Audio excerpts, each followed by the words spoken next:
नमस्कार शेतकरी मित्रांनो, मी अनपढ माणूस, मला काय बोलता येणार आहे, पण मला एक सांगायचं आहे, ज्या टायमाला उद्धव साहेबाचं सरकार आलं त्या टायमाला शेतकऱ्यांना 95 पडझड निघली, 95 पडझड निघली ना. आता हे सरकार बदलल्यानंतर 6,000 आणि 7,000 अजून लोकांच्या घरात कपाच्या पडेल. काय फायदा या सरकारचा मला सांगा तुम्ही. उद्धव साहेबांच्या टायमाला जे उद्धव साहेबांनी 2 वर्षात केलं त्यांना 10 वर्षात केलं नाही. शेतकऱ्याचे किती हाल होत आहे. आणि मला तुम्ही सांगा, 1 राम तो शेतका बेटा, 1 राम घटघट में बेटा, 1 राम का सकल पसारा, 1 राम सब दुनिया से नारा. हे म्हणता आम्ही राम मंदिर बांधलं. याच्या अगोदर का आपण राम राम करत नाही होतो का? प्रत्येकाच्या घटात राम होता ना. का तुम्ही ना राम अरे हिंदू आणि मुस्लिम धर्माचा जो प्रचार करताय तुम्ही विरोधात, आजपर्यंत मी तुम्हाला सांगतो, मुख्यमंत्री जर असेल तर हिंदू आहे, पंतप्रधान असेल तर हिंदू आहे, आमदार खासदार असेल तर हिंदू आहे. मग हिंदू खतरे में कसं काय? अरे अधिकारी हो, हे जे सरकार याच्यापासूनच हिंदू खतरे में, मुसलमानापासून हिंदू खतरे में नाही. प्रत्येक गावामध्ये मुसलमान आहे, प्रत्येक गावात हिंदू धर्म आहे. एकमेकाच्या लग्न कार्यात जातात, एकमेकाच्या दुःख सुखात जातात, एकमेकाच्या व्यवहारात जातात, एकमेकाशिवाय ते होत नाही. आणि तुम्ही कसं काय म्हणता की हा हिंदू खतरे में, मुसलमानापासून हिंदू खतरे में? हे सगळं मतदानासाठी तुम्ही खोटं बोलताय.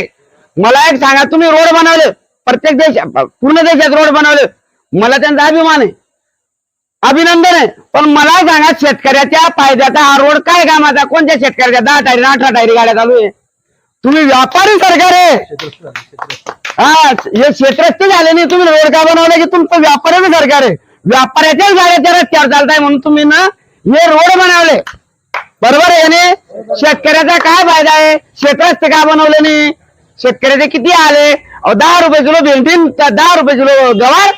या दिवसामध्ये लोकांना पाणी दिलं, गवारले भेंडीले पाणी दिलं, कपाशी लावासाठी पाणी वाचवलं नाही.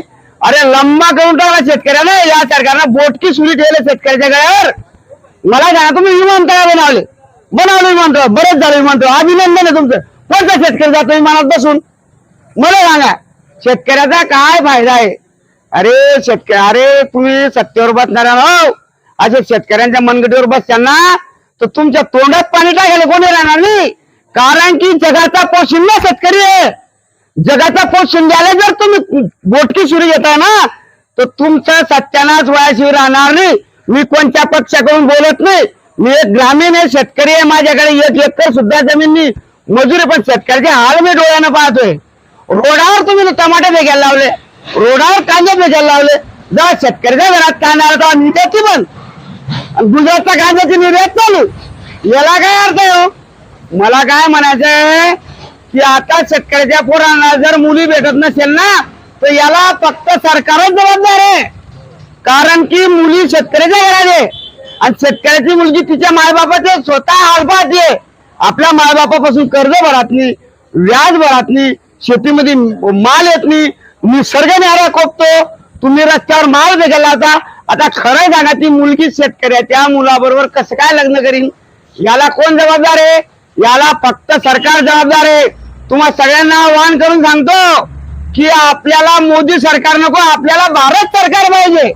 मोदी तर तुमचा नातेवाईक आहे, तर तुमचे शेजारी राहतो, तुम्ही राहता कशात? भारतात राहता, म्हणून भारत सरकार म्हणा ना हो. मोदी सरकार हे कोणत्या संविधानामध्ये बसतं? तुम्ही मोदी सरकार म्हणून गाड्या फिरवता, लोकांना सांगता हे लबाड धंदे बंद करा आणि भारतामध्ये राहत असेल तर भारत सरकार म्हणा आणि आता भारत सरकारलाच निवडून द्या. जय हिंद, जय महाराष्ट्र.